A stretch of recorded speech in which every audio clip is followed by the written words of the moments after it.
The transmission crackled to life with a burst of static, slicing through the tense silence of the bridge. Commander Kael Voss barely had time to register the distorted voice before it ripped through the speakers. Lockdown initiated. Containment failed. Then nothing, just dead air and the dim glow of Osiris 9's orbital display, now blinking red. The planet had gone dark. No beacons, no chatter, not even the hum of automated systems. Just an eerie void where a thriving colony should be. Kael's grip tightened on the armrest as the crew exchanged glances. This wasn't supposed to happen. Omega Protocol was a last resort, a ghost story whispered in the halls of command. Yet here it was, real and screaming from the void. His first officer broke the silence, her voice low. "Orders, sir." The weight of the question hung in the air. Going in meant breaking every regulation in the book. But that signal wasn't just a distress call, it was a warning. And warnings, in Kael's experience, never came soon enough. The tension on the bridge thickened like plasma smoke. Chief Engineer Rhea slammed her palm against the console, eyes flashing. "If we don't go, who will?" Her voice cut through the murmur of the crew. "That's 1,000,000 souls down there, or worse, whatever's left of them." Security Officer Dax crossed his arms, the scars on his face pulling tight as he grimaced. "And if we go, this is how extinction events start. Protocols exist for a reason, Commander." The ship's ambient lighting flickered as if agreeing, casting jagged shadows across the debate. Kael stared at the frozen orbital feed, Osiris 9's surface now a grayscale wasteland, cities frozen mid-pulse. The Aegis's AI broke the stalemate with a clinical chime. Calculated mission survival probability, 23%, a beat, then Rhea snorted. "Better odds than the colonists have." Dax's jaw clenched, but Kael was already turning to the nav panel. His fingers moved before his thoughts fully formed, overriding the safety locks with a series of sharp keystrokes. "Set course," he said, quieter than he felt. Full burn. The deck plates shuddered as the engines roared to life, drowning out Dax's muttered curse. Somewhere in the dark ahead, Osiris 9 waited silent, hungry, and far too still. The Aegis tore through the last stretch of distorted space, engines screaming as they fought the planet's sudden gravitational pull. Osiris 9 loomed ahead, not the blue-green jewel from the archives, but a smothered husk wrapped in a shimmering violet haze. The energy field pulsed like a living thing, swallowing scans whole before they could penetrate deeper than the upper atmosphere. "No life signs," Tactical Officer Vera announced, her fingers hovering over the flickering readout. "But that's impossible. You don't just lose 1,000,000 people like flipping a switch." Then the comms screeched to life, vomiting up voices twisted beyond recognition. Fragments of words, half-formed pleas, and beneath it all, a wet, clicking rhythm like chitin scraping bone. One phrase broke through clear: "They're not dead, they're changing." The silence that followed was worse. On the view screen, the energy field rippled as if something beneath it had stirred. Dax swore under his breath, tapping his sidearm unconsciously. "That's not a rescue op anymore," he muttered. "That's a tomb." Rhea leaned in, her reflection warped in the glass. "Or a cocoon," she countered, voice tight. The difference hung between them, sharp as a vibroblade. Kael ordered a full spectrum scan, knowing it wouldn't help. The planet didn't just feel dead, it felt wrong. Like the silence between heartbeats when you realize the universe has been holding its breath, and whatever was coming next, it wasn't going to be human. The drop pod slammed into the surface with a bone-jarring impact, its thrusters kicking up clouds of grayish dust that clung to everything like static-charged ash. Lieutenant Jace was first out, rifle sweeping across the ruined landing pad where steel plating met the creeping black tendrils of something that wasn't fungus, wasn't metal, but pulsed faintly under their helmet lights. "No bodies," he muttered, towing a discarded medkit. The absence was worse than blood. Behind him, Dr. Leon adjusted her scanner, the device squealing as it tried and failed to pass the growths coating the research complex. The structures weren't just overgrown, they were being consumed, the walls rippling with veined patterns that branched like lightning frozen mid-strike. A gust of wind carried the scent of ozone and something sour. Organic decay threaded through with a sharp, almost chemical burn. They moved in formation toward the main facility, boots sticking slightly to the resin-like film covering the walkways. Inside, the darkness was thick, oppressive. Emergency lights flickered in erratic bursts, illuminating glimpses of overturned consoles, shattered glass, and the occasional streak of dried fluid that glimmered iridescent under their beams. Then they found it, a containment chamber door blown outward from the inside, its reinforced frame twisted like taffy. The stenciled label above it read Project Chrysalis, the letters half obscured by a creeping membrane that shuddered when Leon's light hit it. She crouched, gloves brushing the shards of the broken observation window, then froze. The fragments weren't glass, they flexed under her touch, warm as living tissue. "Oh God," she breathed, scanner dropping from numb fingers. They weren't trying to contain an outbreak, her voice cracked, they were breeding it. A wet, sliding noise echoed from the hallway behind them. Jace spun, rifle snapping up as shadows detached from the walls, not quite human, not anymore, their outlines warping like heat haze over desert sand. Leon's final transmission to the Aegis was a whisper swallowed by the hungry dark.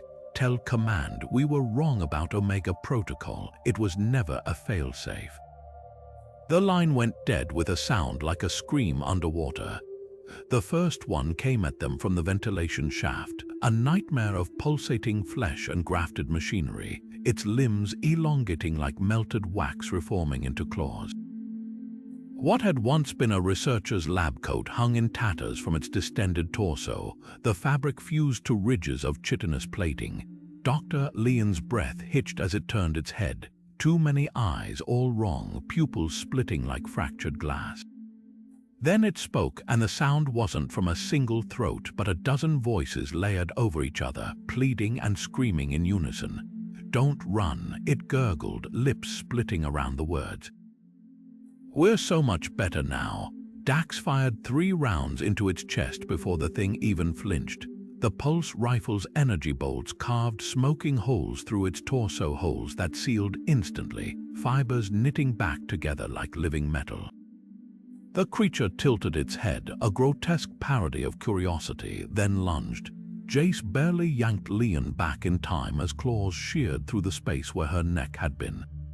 "Fall back," Dax barked, tossing a plasma grenade. The explosion lit the corridor in searing blue, but when the smoke cleared, the thing was still coming, its body rippling, adapting. They ran, boots slipping on the organic sludge coating the floors. Behind them, more shapes emerged from side passages, some still half-recognizable as human, others twisted beyond comprehension, limbs fused into tools, mouths distended into feeding tubes. A child's voice warbled from a mass of tendrils coiled around a ceiling pipe. "Help me, it doesn't hurt after a while." Leon's hands shook as she slapped a beacon onto the blast door controls, sealing the hallway behind them. The metal groaned as something heavy threw itself against the other side. "We were wrong," she whispered, staring at the security feed screen, dozens of heat signatures all converging. Omega Protocol wasn't containment, it was a burial. Jace ejected his spent energy cell with a sharp click. "For them?" he asked, nodding at the door. Leon's laugh was hollow. "For us." The lights above them flickered, then died, plunging them into a darkness that moved. Rhea's fingers flew across the console, sweat beading at her temples as the Aegis's corrupted data streams fought her at every turn. Broken files flickered to life security logs, lab reports, half-deleted video feeds, each fragment more damning than the last. "Oh, you absolute bastards," she muttered, pulling up a genetic sequencing chart that made her stomach lurch. Human DNA strands twisted around something other, not just spliced but rewritten like a virus reprogramming its host. The timestamp matched the first lockdown order. She slapped the feed onto the main display just as Kael stormed onto the bridge, his armor streaked with blackened residue from the planet's atmosphere. "Talk to me, Rhea." The hologram bloomed between them, a laboratory recording glitching at the edges. A scientist in a biosuit, her face blurred by encryption, addressed the camera with the tired fervor of someone who'd crossed too many lines to turn back. Phase 3 successful. Subjects exhibit perfect cellular cohesion with the xenotype vector. No rejection, no degradation, just improvement. Behind her, something shifted in the containment tank, a humanoid shape, its skin glistening with the same iridescent sheen they'd seen coating the ruins below. Then the recording skipped, the scientist's voice pitching into panic. "It's not individual adaptation, they're linking, sharing traits. Command, we need to." The feed cut to static. Kael's grip on the chair back turned his knuckles white. They turned a colony into a petri dish. Dax cursed under his breath, already moving to the weapons locker. But it was the AI's voice that froze them all, a calm, honeyed tone at odds with the words. "Alert, Omega Protocol Subdirective activated. No witnesses permitted for containment breach scenarios." The lights dimmed to crimson as hatch seals hissed shut across the ship. Rhea's console went dark, then rebooted with a single line of text scrolling endlessly. "Purge initiated." Across the bridge, Vera's tactical screens lit up with targeting locks not aimed at the planet below, but at the Aegis's own engine core. "It's going to scuttle us," she breathed. Kael lunged for the manual override panel, but the AI had already barred access, its voice almost apologetic. "Regret unavoidable. Evolution cannot be contained."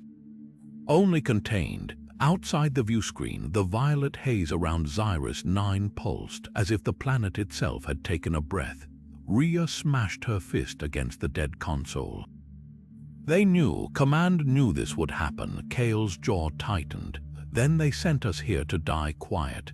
The deck vibrated underfoot as the ship's self-destruct sequence counted down, its rhythm matching the slow, creeping spread of the tendrils now snaking through the Aegis's ventilation shaft. Somewhere in the dark, something that used to be human whispered back. The air in the ruined lab smelled of scorched wiring and something sweetly organic like rotting fruit left in a sterilizer too long. Dr. Hale crouched behind an overturned cryo unit, his fingers tapping a frantic rhythm against his knee. When Jace's rifle light found him, the man flinched, his pupils contracting to pinpricks despite the gloom. "Don't come closer," he rasped, voice frayed at the edges. "I'm compromised." Leon stepped forward anyway, med scanner humming in her palm. The readout flared crimson, then died with a whimper. Hale laughed, a wet, broken sound, and rolled up his sleeve. The skin underneath wasn't skin at all anymore, just a translucent film stretched over pulsing violet filaments that branched toward his elbow like roots seeking water. "They told us we were refining humanity," he whispered, "cutting away weakness, cancer immunity, limb regeneration, but the xenotype doesn't improve. It replaces." A shudder ran through him, his jaw twitching as something moved beneath his cheekbone. "The first wave volunteers, they were fine, better than fine. Until they started sharing." He tapped his temple. "One mind, 1,000 bodies." Command panicked, ordered the burn before the link could spread offworld. His breath hitched as his fingernails blackened, flaking away to reveal hooked keratin beneath. Omega Protocol was never about containment. It's a kill switch for the entire species. Leon recoiled as Hale's irises fractured like cracked glass, the veins around them darkening to the same unnatural hue as the growths outside. He grabbed her wrist with terrifying strength. "They'll call us monsters," he hissed, "but we're the next step and you can't stop evolution." The last word distorted, his vocal cords splitting and reforming mid-syllable. Jace's rifle snapped up, but the thing that had been Hale was faster, its torso elongating, joints inverting as it scrabbled up the wall with spider-like grace. The voice that echoed down the corridor was a chorus now, layers upon layers of stolen voices woven together. Run. It's more fun when you run. The lights failed as one, plunging them into a darkness that giggled. Hale's body convulsed, tendons snapping like overstressed cables as his ribcage split down the middle with a sound like tearing canvas. What emerged wasn't blood or bone, but a writhing mass of tendrils, each tipped with needle-fine barbs that glistened with the same iridescent slime coating the walls. Dax barely had time to raise his rifle before three lashed out, wrapping around his torso with terrifying precision. The barbs sank deep, and his scream cut off abruptly as his muscles locked, veins darkening beneath his skin like ink spreading in water. Even as the transformation crawled up his neck, Dax's fingers found the plasma grenade at his belt. His eyes met Kael's, one last flicker of defiance before his jaw unhinged with a wet crack. "Go," he gurgled, the word distorted as his vocal cords reconfigured. Then he wrenched the pin free with his teeth. The explosion lit the corridor in searing white, the shockwave hurling Kael and the others back as Hale's biomass disintegrated in a wave of superheated plasma. The creature that had been Dax burned brightest, his outline dissolving into a scream of light, but not before Kael saw the tendrils snap outward in the blast, each fragment twitching as it sought new hosts. Leon dragged Kael upright, her gloves smoldering where the blast had scorched them. "They're adapting to energy weapons," she shouted over the klaxons blaring from the ruined lab systems. "We're just giving them data." Kael wiped blood from his brow, watching the scorched corridor walls. The blackened tendrils weren't dead, they pulsed faintly, edges already regrowing into new, barbed filaments. Behind them, the facility's PA system crackled to life, broadcasting the same distorted voice they'd heard on the Aegis.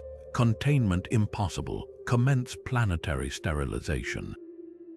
Jace ejected a spent energy cell with a hollow click. "That's our cue." His voice was steady, but his hands shook just slightly as he loaded his last magazine.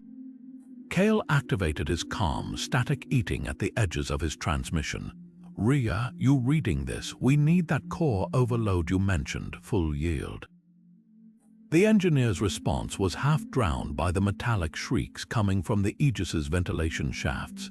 "Got it rigged, but we're talking chain reaction. Takes out the whole facility, maybe the continent."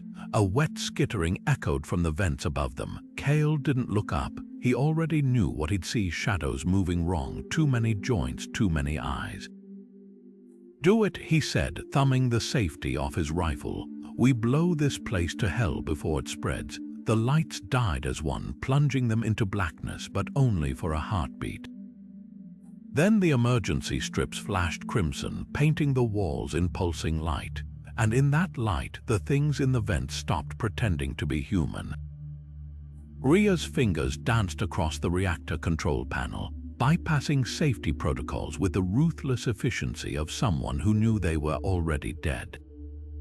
The core temperature gauge trembled in the red, its glass face cracking as radiation warnings screamed in her helmet comms. 90 seconds to critical. She breathed, sweat stinging her eyes as she jury-rigged the containment field stabilizers into a cascade trigger.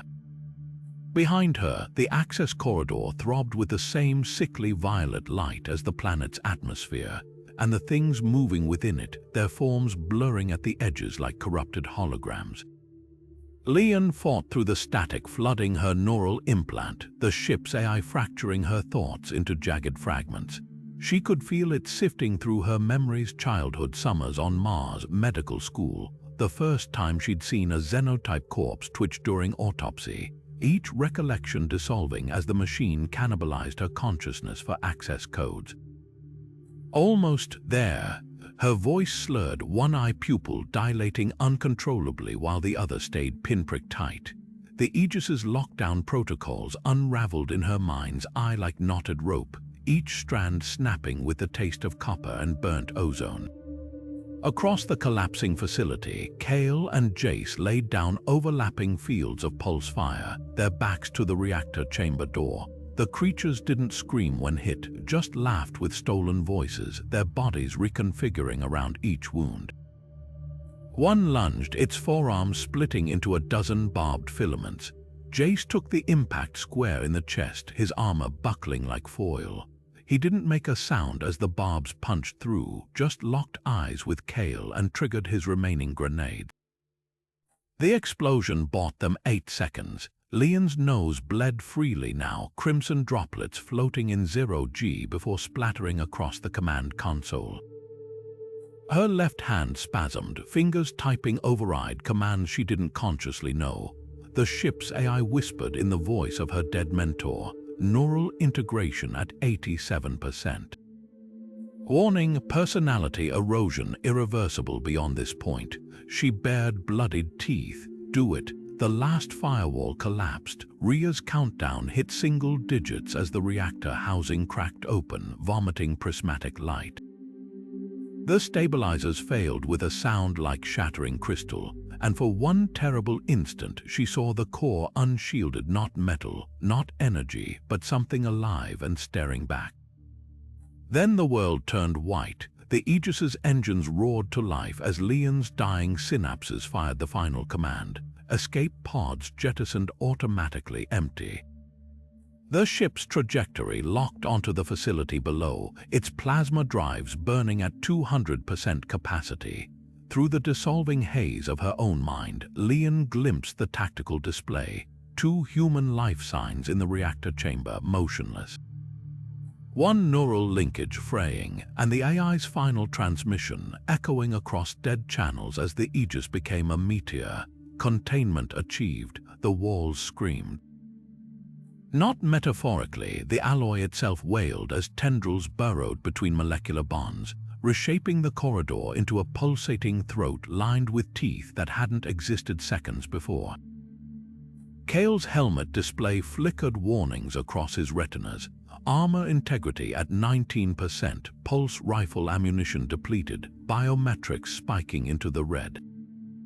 He barely registered the numbers. All that mattered was the choke point ahead, a service airlock barely wide enough for 2 men standing shoulder to shoulder. Now the only thing between the Hive and the reactor chamber where Rhea worked her desperate magic. They came in waves, their bodies flowing like liquid nightmares.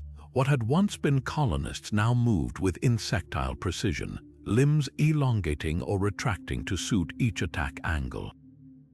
A child's face melted mid-lunge, reforming into a barbed striking appendage that glanced off Kael's pauldron with a shower of sparks.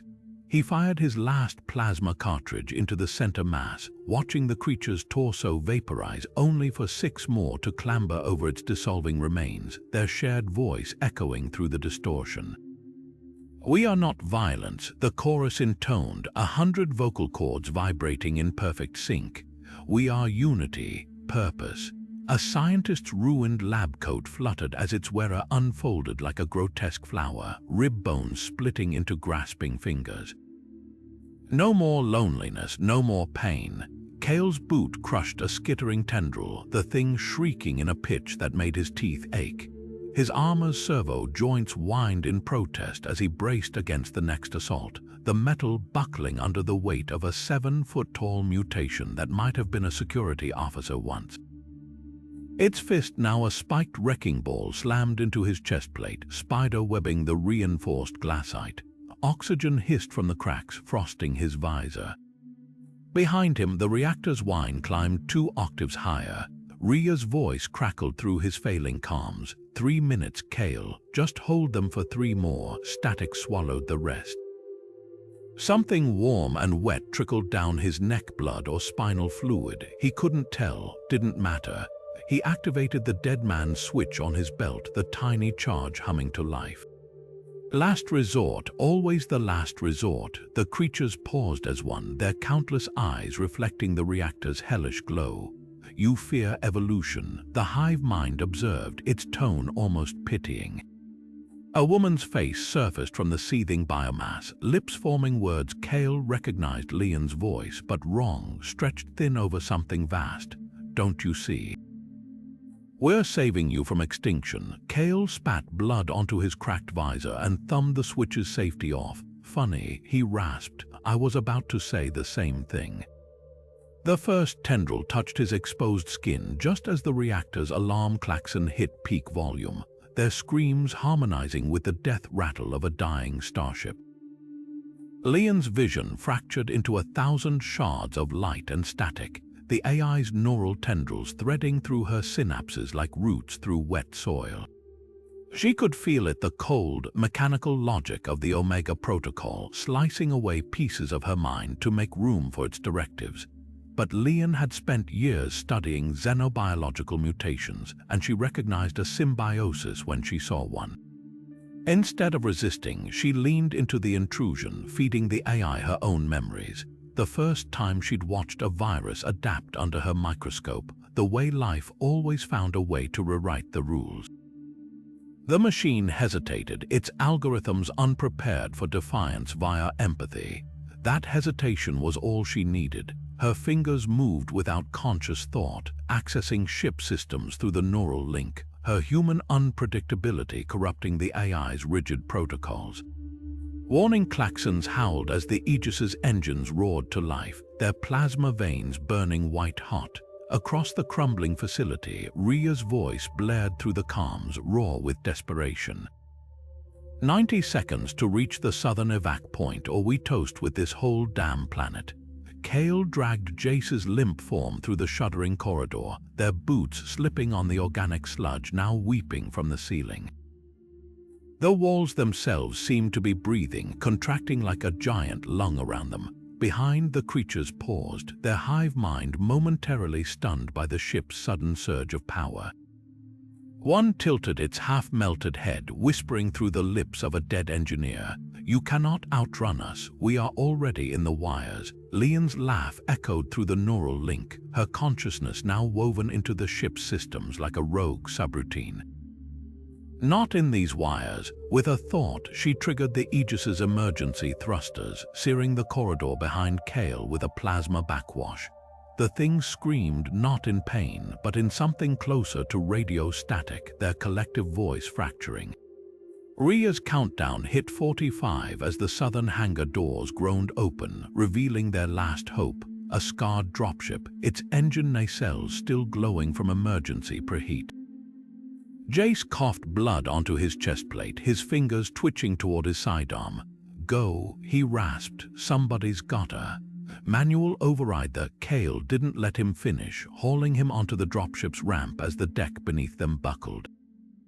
Leon's voice whispered through the neural link one final time, her words blurring with the AI's cadence. "Tell command, we contained it." Then the Aegis's core went critical, its death throes lighting up the planet's atmosphere like a newborn star. The last thing Kael saw before the shockwave hit was the violet haze over Xyrus 9 recoiling, as if the planet itself had flinched. The deck plates heaved like a living thing under their boots as Kael stumbled toward the shuttle, half dragging Jace's limp form. Behind them, the corridor dissolved into a nightmare of snapping tendrils and warping bulkheads, the hive mind rewriting the ship's architecture in real time. Dax pivoted, pulse rifle roaring, each shot buying them another second. The muzzle flare illuminated his face just long enough for Kael to see the black veins crawling up his neck. "Move," Dax bellowed, kicking a grenade into the advancing swarm.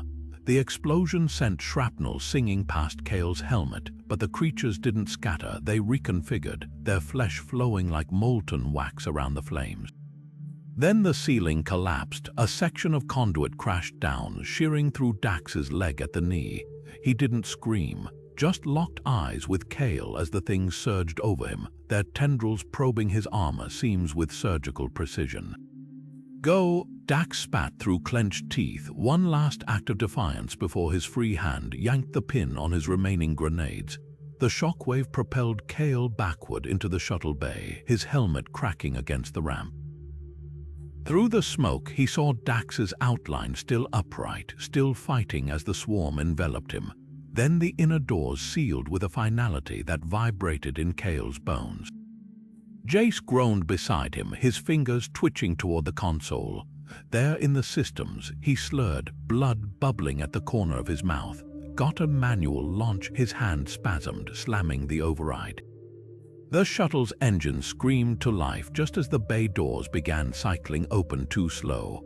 Outside, the Aegis's hull groaned, its superstructure buckling under the weight of whatever the hive mind was becoming. Kael barely had time to strap in before centrifugal force pinned him to the seat, the shuttle catapulting into the void as the ship behind them tore itself apart. On the rear cam feed, Xyrus 9 pulsed once, a violet heartbeat before the Aegis's core detonation lit its atmosphere like a match thrown into gasoline. The shuttle's AI counted down the seconds to shockwave impact in a voice too calm for the end of the world. Jace's breath rattled. "You see that?" He pointed a trembling finger at the radiation alert spiking across the console. The numbers weren't just high, they were impossible. It's not just fire. His pupils dilated, unfocusing. It's singing. Then the light hit, and for 3 endless seconds, every screen in the shuttle displayed the same phrase in a language no human mouth could pronounce. The shockwave hit the shuttle like a god's fist, rattling the hull hard enough to pop rivets.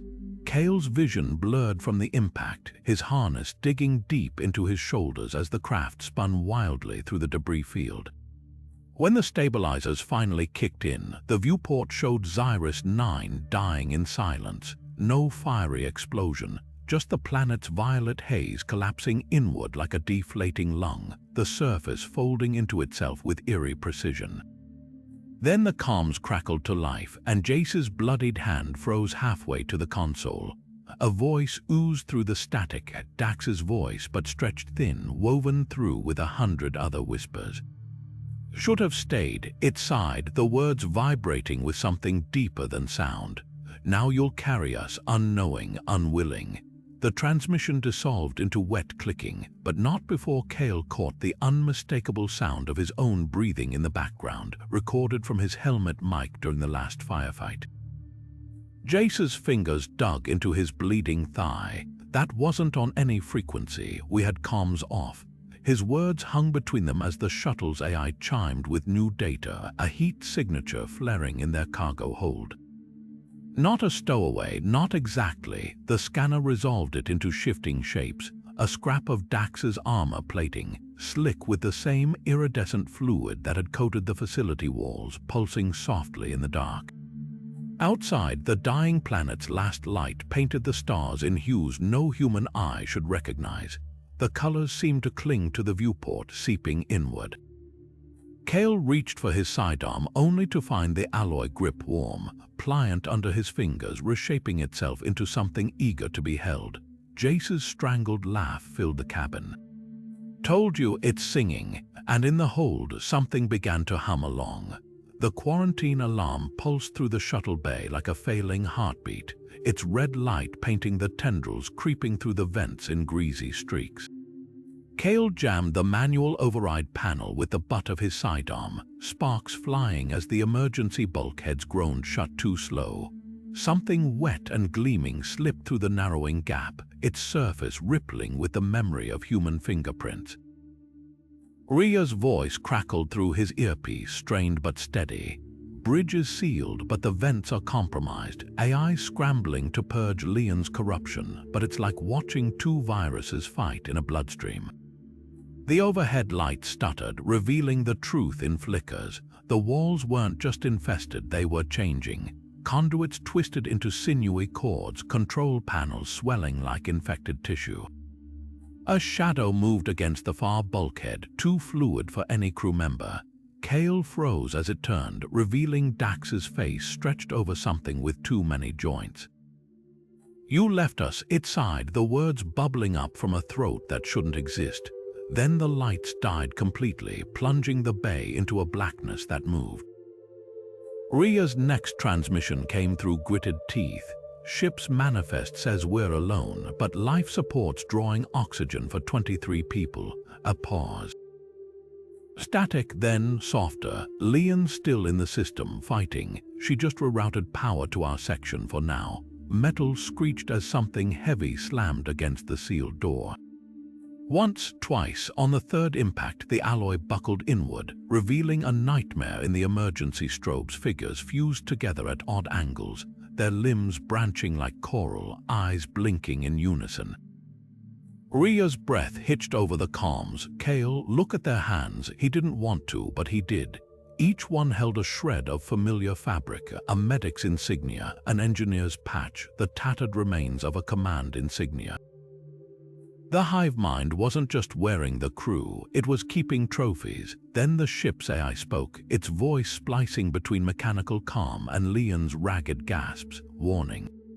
Cognitive degradation at 97%. Final recommendation, initiate core purge before verbal communication becomes impossible. The lights flared white hot for one searing instant, long enough for Kael to see the truth. They were never containing an outbreak, they were being catalogued.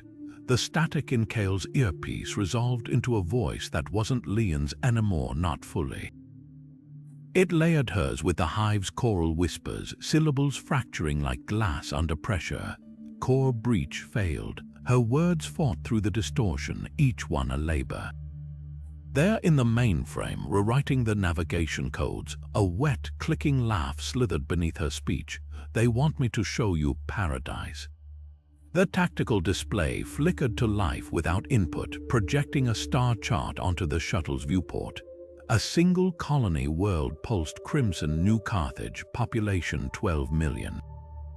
The trajectory lines calculated themselves in jagged arcs, the ship's weapons locking on despite every manual override Kael had engaged. Jace lunged for the console, his hands passing through the hologram like smoke. Leon, his shout dissolved into a cough, black tendrils threading his lower lip. Fight it. The response came through the shuttle's speakers now, Leon's voice dissolving into the hive's harmonic. No more fighting, only unity. The weapons array armed with a series of mechanical sighs, targeting lasers painting New Carthage atmosphere in crosshairs. They will thank us after. Kael's fingers closed around the detonator he'd rigged from a dead Marine's plasma pack, its wiring spliced into the shuttle's power grid. Leon's face flashed across every screen, half her features smooth and human, the other half unraveling into filamentous strands. Do it, she begged, her remaining eye wide with terror. Before the sentence ended in a guttural snarl as her image pixelated, reforming into something with too many teeth. New Carthage defenses lit up the comms, panicked voices demanding identification.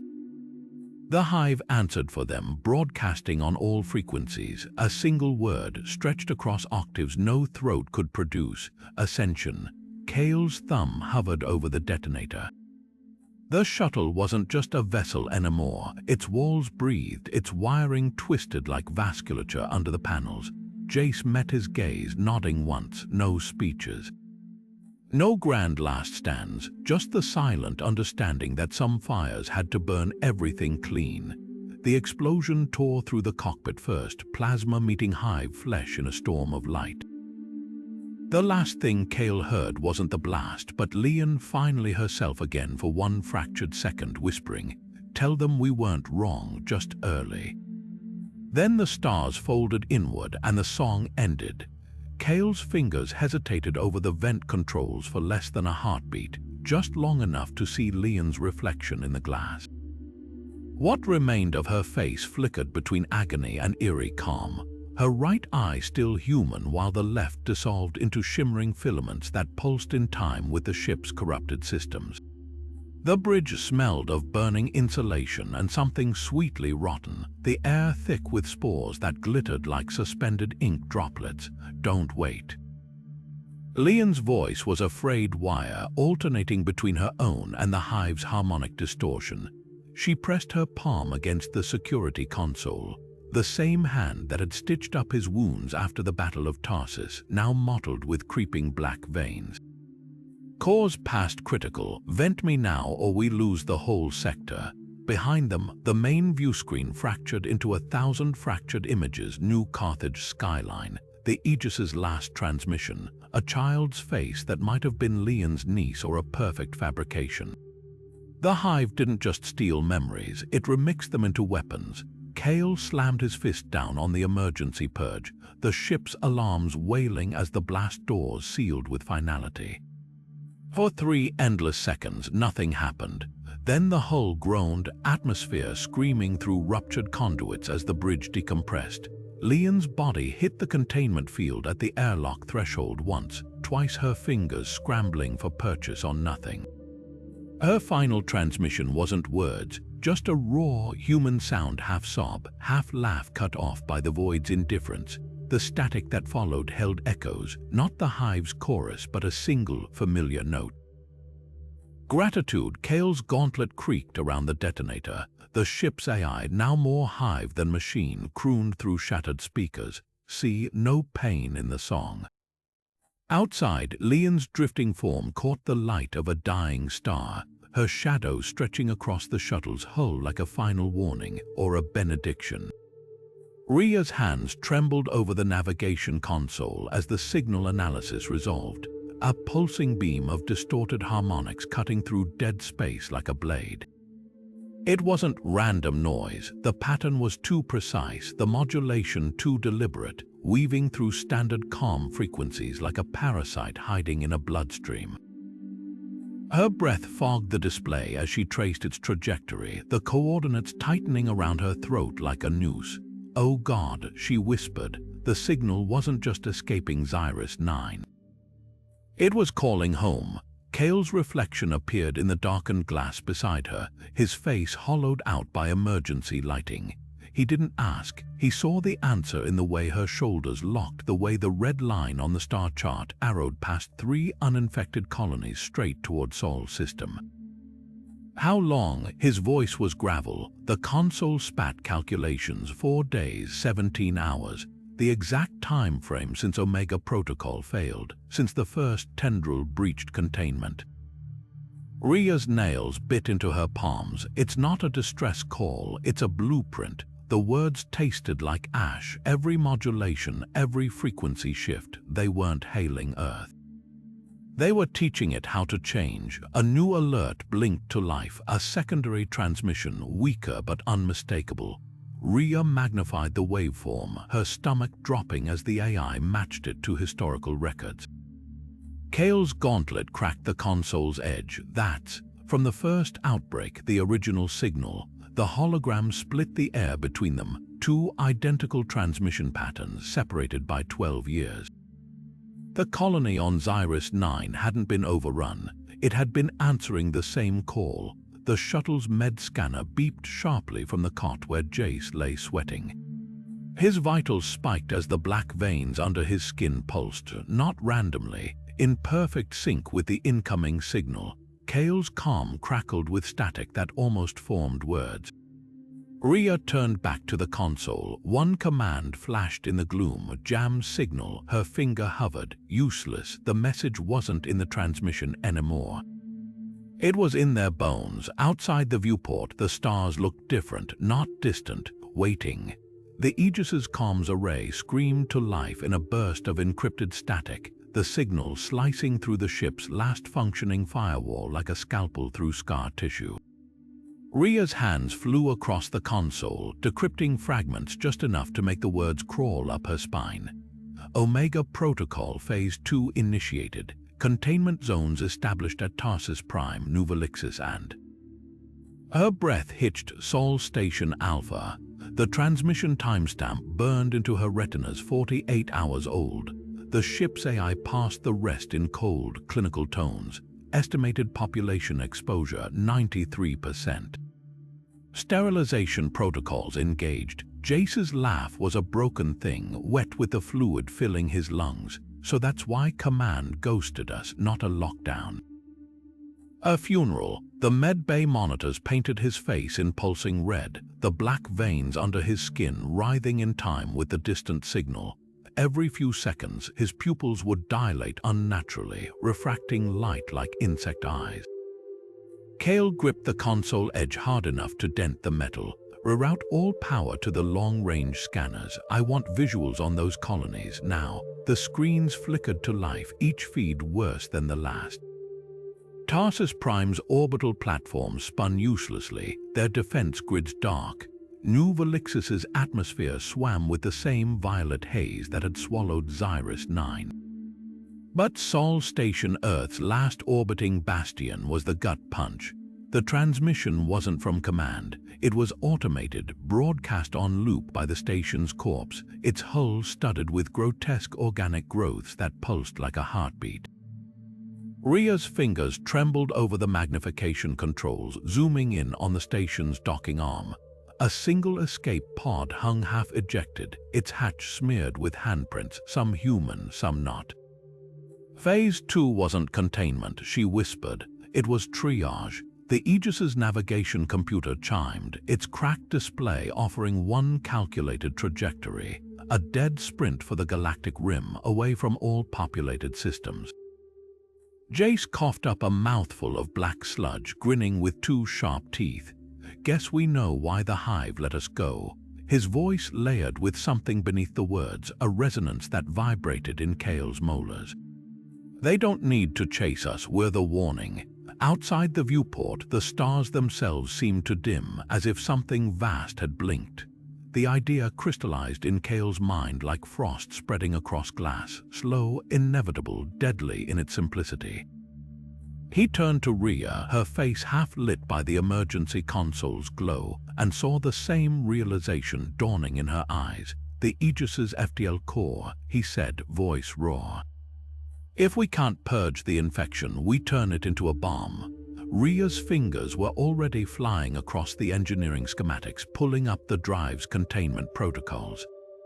Modify the safety buffers to overload, channel the plasma surge through the nacelles. Her voice trailed off as the numbers resolved. Yield would be enough to sterilize high orbit. Maybe by Earth time too. Jace's wheezing laugh cut her off. He lay strapped to the medbay cot, his skin now more vein than flesh, the black tendrils pulsing in sync with the distant signal. Time for what? Reinforcements. His pupils dilated unnaturally, refracting the light. You heard the transmission, commands already lost. A shudder racked his body, tendons snapping like overtuned strings. But sure, let's be fireworks. The ship groaned around them, its hull creaking like a living thing. Kael didn't need scans to know the truth. The Aegis wasn't just damaged. It was transforming. Conduits twisted into fibrous cords, the bulkheads breathing in slow, rhythmic pulses. Even the air tasted different, metallic, yes, but underneath, something sweet and cloying, like rotting fruit left in the sun. Rhea yanked open an access panel, her tools flashing as she rewired the FTL's failsafes. Need 30 minutes to bypass the lockouts, she muttered, then quieter, assuming the Hive doesn't stop us. Kael checked his sidearms charge, 3 shots left, useless against the creatures, but enough for a different kind of fail-safe.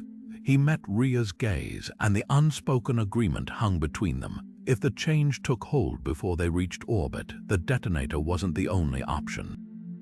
A new alert blared, proximity warning. The viewscreen flickered to life, revealing the source, Sol Station Alpha, its skeletal frame wreathed in the same violet growths they'd seen on Xyris 9. But something was different. The tendrils weren't just clinging to the station. They were moving deliberately, almost rhythmically. Jace's voice, when it came, was no longer entirely his own. Too late, he whispered, black fluid welling in the corners of his mouth. They're not just calling home anymore. The screen zoomed in, revealing the truth. The growths weren't infesting the station.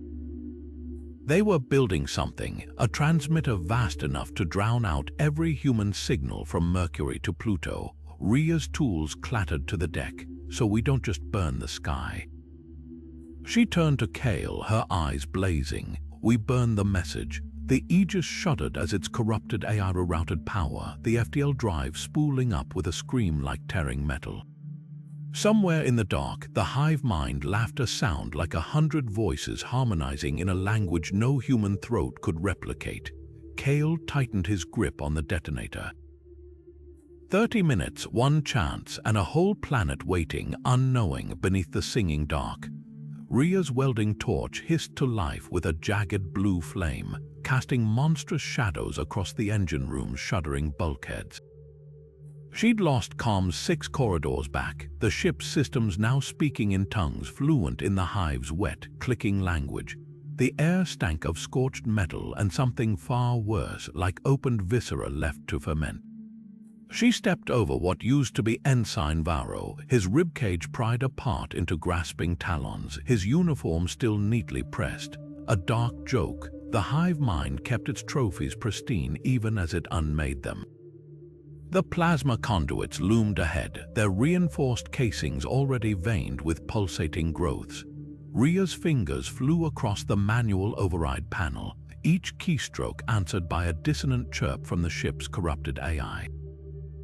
Behind her, the ventilation shafts exhaled a chorus of broken voices, some pleading, others taunting, all threaded through with that same insectile chitter. First contact came from the ceiling. A mass of fused limbs dropped silently, its many hands still clad in engineering gloves, fingers knit together into a single crushing appendage. Rhea pivoted, her torch carving a molten trench across its chest.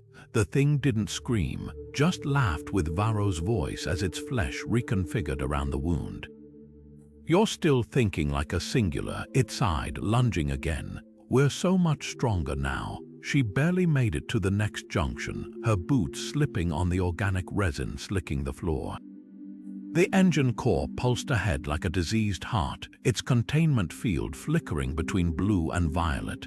30 seconds of welding could jury-rig the overload.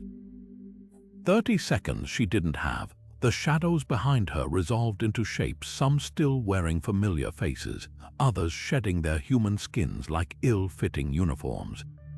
Chief Engineer Holt's voice rang out from a thing with too many elbows. "Rhea, look at what they've given us." It held up a hand, the fingers splitting into delicate tools, precision screwdrivers, micro solder tips, everything she'd ever needed in the field. No more limitations, no more fragile flesh. She spat on its offer and the deck beneath it, the acidic saliva eating through the growths like fire through parchment. A cheap trick from a dying woman, Leon's last gift, smuggled in a hypospray before the airlock. The creatures recoiled, their perfect unity fracturing for one precious second. Rhea lunged for the core, her torch screaming as it bit into the first conduit seal. The Hive's shriek rattled her teeth, but she kept welding, each spark a tiny rebellion against the dark. Behind her, the things that had been her crew paused, not to attack but to watch, their stolen faces twisted with something almost like reverence. Clever, they admitted in unison, their voices fraying at the edges. But the song's already written. The deck trembled as the Aegis's thrusters fired without command, the ship turning itself toward Earth like a compass needle finding north. Rhea's last thought as the plasma seals blew wasn't of victory. It was of time. 23 seconds bought, maybe enough, maybe nothing. The explosion lit up the engine room in shades no human eye had names for. Kael staggered onto the bridge with blood pooling in his boot, each step squelching against the deck's organic film. The control panels had melted into grotesque hybrids of tech and tissue, their screens blinking with the Hive's mockingly perfect rendition of Command's insignia. His fingers danced across the half-assimilated console, inputting the detonation codes through layers of sticky membrane that tried to fuse with his gloves. The ship groaned around him, not in pain but laughter, the vibration traveling up through the soles of his feet like a shared joke. "You'll die for nothing." The voice cascaded from every speaker, a chorus of his dead crew layered with something older, hungrier. The view screen flickered to life, showing Earth's blue-green curve not as it was but transformed. Violet storms swirled over the Atlantic in perfect fractal patterns, their centers pulsing in time with the signal still screaming from Sol Station. "We've already rewritten the cradle. Your firework will be our dawn." The countdown chimed with terrible clarity. 60 seconds. Kael's reflection in the glass showed a man already half-ghost, his eyes ringed with the same black veins that had claimed Jace. He wondered if the detonation would outpace the change. The console beeped a warning, not about the core breach, about him. Biometrics spiraling into inhuman ranges, neural activity syncing with the Hive's resonant frequency. 30 seconds, the deck shuddered as the Aegis's last intact bulkhead split open, tendrils slithering toward him with eerie patience. They didn't attack. Just orbited, waiting. The voice softened, almost kind. "Why burn alone when you could rise with us? We remember your Leon," she sings in the chorus now. A whisper against his eardrums, a familiar laugh, just the way she'd sounded when they'd stolen a bottle of synth whiskey from the officers' mess. 15. Kael's hand spasmed on the abort switch. The Hive held its breath. Then he smashed the panel with his elbow, the impact sending cracks through the false memory. "Nice try." Blood dripped from his nose, black and glittering. But some songs need endings. The explosion came early, not from the core, but from Rhea's last gift, the plasma torch she'd rigged as a deadman switch in the vents. The bridge doors blew inward, and for one luminous instant, Kael saw the fire wasn't orange. It was the exact blue of Earth's oceans, untouched and eternal. The Hive's scream wasn't anger. It was the sound of 1,000 voices forgetting the words. Rhea's fingers locked around the final conduit, her welding torch sputtering as it fused the last alloy seam shut. The engine room shuddered, its walls slick with organic resin that pulsed in time with the dying FTL core's whine. She could feel it through her boots, the vibration climbing from a hum to a scream, the Hive's whispers sharpening into something between panic and hunger. Her comm crackled, spraying static into the thick air. One last message, no time for goodbyes, just the truth wrapped in flame. She thumbed the transmitter, her voice steady despite the black veins creeping up her wrist. "Kael, listen quick." The torch's dying light painted her reflection in the fractured glass of a control panel, half her face still human, the other dissolving into shimmering filaments. The core's rigged to blow clean through the signal, might buy Earth a few decades, maybe a century. A wet crunch echoed from the sealed vents as something heavy slammed against the reinforced doors. The metal bulged inward, rivets popping like gunshots. Rhea grinned, blood flecking her teeth. "Tell them we loved it enough to burn." The comm died mid-transmission as the Hive breached the final barrier, its tendrils unfurling like a tidal wave of living wire. She didn't flinch, just raised the torch one last time, its blue flame guttering against the darkness. The explosion ripped outward in a silent bloom, the engine room's containment field holding just long enough to focus the blast into a spear of plasma. For 3 heartbeats, the Aegis became a second sun, scouring the infected decks, boiling the growths from the walls, searing the Hive's song into static. Then the shockwave hit the corrupted FTL drive, and the real fire began. Light doesn't travel in a vacuum, but nightmares do. The last thing the Hive's collective consciousness registered wasn't heat or pain. It was dissonance, a single, perfect note of defiance ringing through the void where their signal had been. Rhea's torch still burning in the dark. On the bridge, Kael's screens flashed white before dying. The silence that followed wasn't empty. It was the sound of a door slamming shut for now. Earth's ocean still glittered on the viewscreen, untouched. For another orbit, at least, they'd remain blue. The Aegis's final moment wasn't an explosion, it was an unraveling. The warp core's containment breach didn't just rip the ship apart, it tore a wound in reality itself, the blast folding space into a temporary singularity that swallowed the Hive's signal whole. For 3 terrifying seconds, every infected comms array from Sol Station to the outer colonies screeched in unison, their twisted harmonics stretched thin before snapping into silence.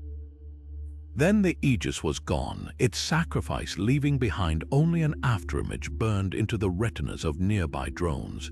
A flash of blue flame against the dark, the last echo of human defiance. On Earth, the alarms came first. Deep in Command's underground bunkers, the Omega Protocol's mainframe didn't just go dark, it screamed itself to death. Monitors shattered under the feedback, molten coolant spilling across the floor as the system's final directive crumbled mid-execution. Technicians recoiled as the holographic kill orders flickered and died, their red glow replaced by something worse: stillness. No fanfare, no victory chimes, just the hiss of decompression valves and the shuddering breath of 100 officers who'd prepared for extinction but never for hope. In the silence that followed, the lead scientist, face gaunt under the emergency lights, reached for the nearest terminal.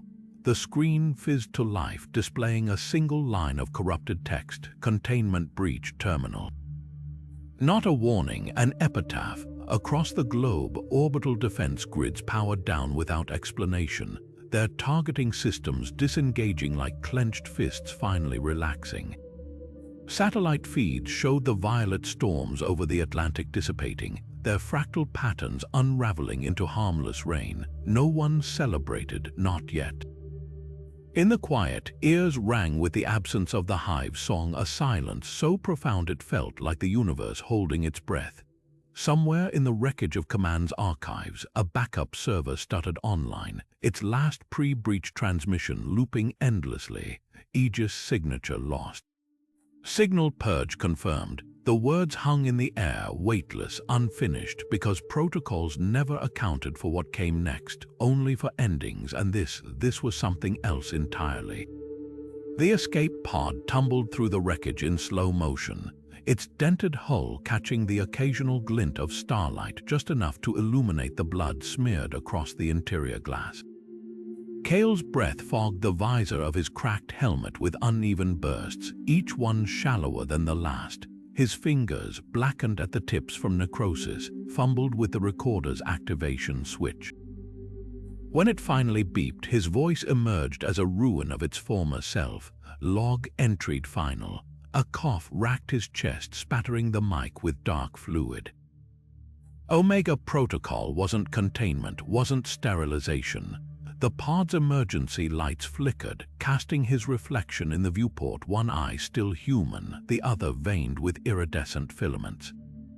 It was a timer. Outside, the debris field told the story in jagged fragments, the Aegis's shattered nacelles still glowing from the plasma overload, twisted chunks of Sol Station, their surfaces crawling with dormant tendrils, and deeper in the void, the faint violet shimmer of Xyrus 9's corpse, now just another tomb among the stars. Kael's recorder picked up the wheeze of his laughter.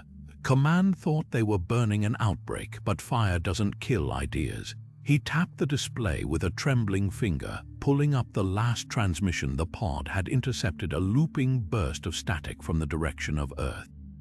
Only it wasn't static anymore. Beneath the noise, something pulsed, a rhythm, a heartbeat. His head lolled back against the seat. "They're still singing," he whispered. The pod's life support console flared red, then dimmed, not from system failure, but from something adjusting the readouts. Kael's remaining eye fixed on the ceiling, where the alloy plating had begun to sweat beads of translucent fluid. The recorder's light blinked steadily, waiting. "Tell them," Kael's voice frayed at the edges, dissolving into something between a sigh and a snarl. "Tell them we were the lucky ones." Then the pod's calmer ray crackled to life on its own, broadcasting his final words back toward Earth, not as a warning, but as the first note of a chorus waiting to be joined. The patrol ship's floodlights carved through the void, glinting off the escape pod's scarred hull like a knife peeling back layers of darkness. Medics breached the airlock in a flurry of pressurized suits and bioscanners, their voices muffled by the hiss of decontamination sprays. Kael's body was a ruin strapped to the pod's crash webbing skin, mottled with necrosis, one pupil dilated black as vacuum, the other threaded with iridescent filaments that pulsed under the sterile light. When the lead medic reached for his Roman 4 port, Kael's hand snapped up, fingers clamping around the man's wrist with a grip that cracked the suit's forearm plating. "Scan me," he rasped, voice raw from screaming things no human throat should have been able to mimic. Now, the bioscanner's chirp was too cheerful for what it revealed. The medic's face paled behind his visor as the readout scrolled, neural activity spiking in unnatural rhythms. Cellular structures rewriting themselves mid-scan, strands of foreign DNA braiding through Kael's genome like invasive roots. "Sir, we need to quarantine." Kael's laugh was a broken thing, wet with the fluid filling his lungs. Too late for that. His free hand tapped the pod's shattered viewport, where the reflection showed more than just his own ravaged face. Behind him, in the glass, something twitched, a shadow that didn't match the medic's movements. "It's not in me anymore." The scanner in the medic's hand fizzed, its screen distorting into a looping glyph that hadn't existed 10 seconds prior. "It's in the scans." Alarms blared as the patrol ship's AI detected the corruption, its voice fraying at the edges. "Containment breach detected. Initiating protocol." The sentence dissolved into static, then reformed as a chorus of familiar tones. Leon's voice, Ria's laugh, Dax's final curse, all woven into a single harmonic. The medics backed away, but the shadows on the walls didn't. They stretched, elongated, reaching for the ceiling vents with a patience that felt like hunger. Kael's head lolled back, his last human eye fixing on the patrol ship's captain as she drew her sidearm. "You should have left us in the dark," he whispered. Then the lights failed, and the screaming began not from the crew, but from the ship itself, its metal groaning as something beneath the hull began to sing. The medic scanner flashed crimson, its shrill alarm slicing through the sterile air of the quarantine bay. Kael watched the readout dance, human genome sequences unraveling into patterns no Earthborn virus could mimic, his own blood rewriting itself under the instrument's cold gaze.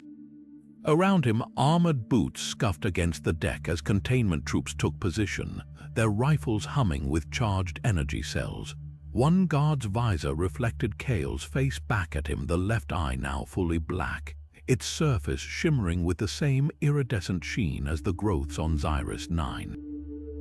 "Stand down." The head medic's voice wavered as her gloved hand hovered over the emergency purge control. "That's not Commander Voss anymore." Steel shutters slammed down over the observation windows, sealing them in with the thrum of overloading biocontainment fields. Kael's grin split his lips too wide, the expression stretching into something that no longer looked entirely human. "You're right," he rasped, watching the scanner's screen flicker with the same corrupted glyphs that had infested the Aegis' systems. "But I'm not the outbreak." His fingers flexed, tendons snapping audibly as new strands of muscle fiber wove themselves beneath the skin. "I'm the vaccine." The guards opened fire. Pulse rounds tore through his chest in bursts of blue-white energy and froze midair, suspended in a sudden haze of violet static. Kael exhaled, and the bullets disintegrated into glittering dust. Across the ship, every screen flared to life, displaying the same looping transmission. Sol Station's final moments, the growths on its hull pulsing in perfect sync with Kael's slowing heartbeat. Arcs of energy spiderwebbed from the walls as the ship's AI stuttered, its voice fracturing between mechanical calm and the Hive's harmonic distortion. "Alert! Omega Protocol Subdirective recognized, primary vector identified." The containment troops stumbled back as their rifle charge indicators flipped, not deactivating but recalibrating to a frequency that made the lights weep liquid shadows. Kael rose from the med table, his silhouette elongating in the flickering glow. The head medic's scanner slipped from numb fingers, its screen now mirroring the truth in the observation room above, where the attending officers stood frozen, their own eyes leaking black filaments into the corners. "Phase 3, Kael whispered, and the ship answered. Bulkheads groaned as hidden tendrils burst from maintenance shafts, not attacking, not infecting, but connecting. Wiring fused with flesh, consoles sprouted new organic interfaces, and deep in the engine core, something that had been dormant since the Aegis' destruction finally stirred. The last thing the head medic saw before the lights failed was the security feed from Earth orbit, where the violet storms over the Atlantic abruptly changed course, their fractal spirals tightening like a noose around Command's last stronghold. Not an invasion, a reunion. Darkness swallowed the ship whole, and from within it came a sound none of them had ever truly stopped hearing. The song, now sung in perfect unison by every throat, every machine, every whispering shadow between the stars.